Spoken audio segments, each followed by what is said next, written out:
I'm excited to be here today with my friend Mark Dundon from 7 Seed Coffee. For all those who may not know Mark, Mark is one of the patriarchs for the coffee industry here in Melbourne, starting with 7 Seed at Barclay Street, North Melbourne. And Mark is probably the most well-known cafe operator that this great city has. You're too kind, Zelman. Thanks for coming in and having a talk.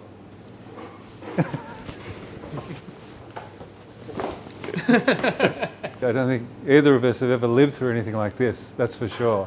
And it's still evolving, of course, but for us it's been a big, impact from a business perspective, just in regards to the flow in and out of, our business, changing to online, changing to takeaway ordering, all that sort of stuff's been quite intense. I've been in business in this industry for about 20 years, so it's been quite a long time. Starting with the bar in the central business district, then moving into coffee out in Brunswick, and then going through the roasting process. This is probably the most intense time. I don't think over the last 7 weeks I've worked as hard, probably when I was starting businesses up, but this is really like a reset. I'm really looking back and I suppose pulling on all business experience to try and get through. When the retail restrictions were announced around the end of March, Yep. Do you remember where you were when you first were reading those restrictions? I was actually supposed to be traveling to Guatemala to actually buy coffee for the business, and when I was in LA when that happened, and I have a cafe in LA as well. It was very intense. I think America was a little bit in front with the pandemic, and so there was a lot of things going down there that I could see could happen here as well. So you mentioned you have a retail business in Los Angeles Correct. as well as here in Melbourne. Yep. How do you compare the two in relation to the last 7 weeks?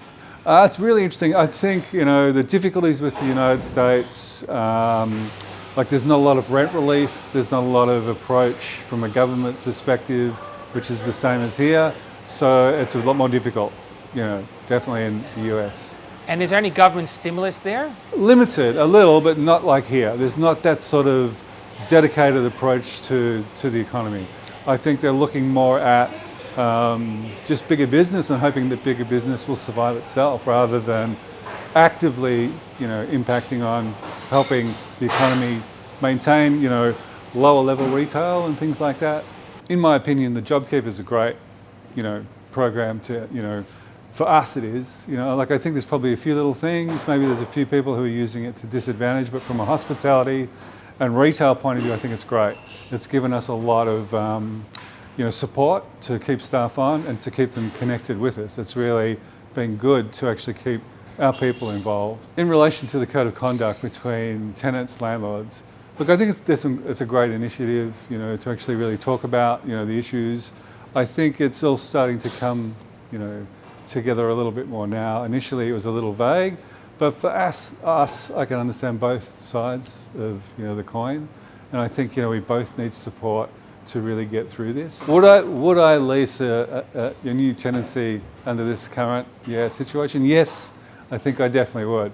At this stage I do see, advantages. I'm an optimist, and I think, retail will, come back. I think it would be important for people to work together to make sure that retail is solid and works, in an environment like a streetscape and, city, things like that.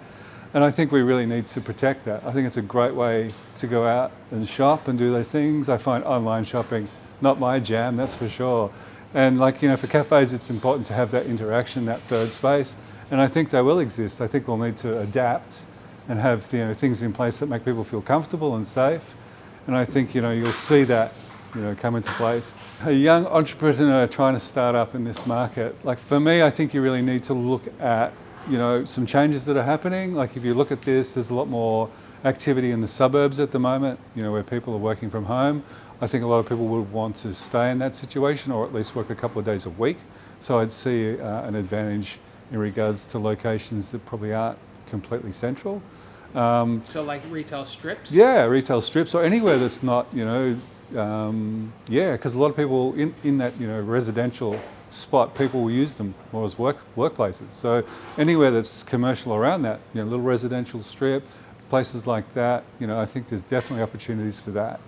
To me, I think you've got to be there's going to be great opportunities with, rental and, that sort of aspects, And I think you just got to take advantage of it and be confident and have a good business model. My advice to tenants and landlords trying to work out, in this current climate, a new lease, my advice would be to really communicate quite well together about what, both of you need and what you want. I think it's really important to really look at the vision from both perspectives. So for me, I might be after a long lease, so I can spend quite a little bit of money on the fit out and look at returning that. The landlord might want to look at my tenancy in conjunction with a couple of other tenancies they may have next door or above, or whether it fits into that, And I think if they work together like that, if you have a coffee shop at the base of a office building which is serving that, like both things can work quite well together if they both have a great reputation. The main thing is communication, really looking at the end game for everybody. We're really looking at our business model in regards to changing it and adapting it to be more versatile. So for us, we've seen an increase in people taking food home. So we're going to have that aspect involved in our businesses in the future. And I think a little bit more of a grab and go thing if people aren't comfortable. So if they come in and it's busy and they don't want to sit down, they can grab something and go and eat rather than have to go somewhere else. So there's a few things, that we've adapted.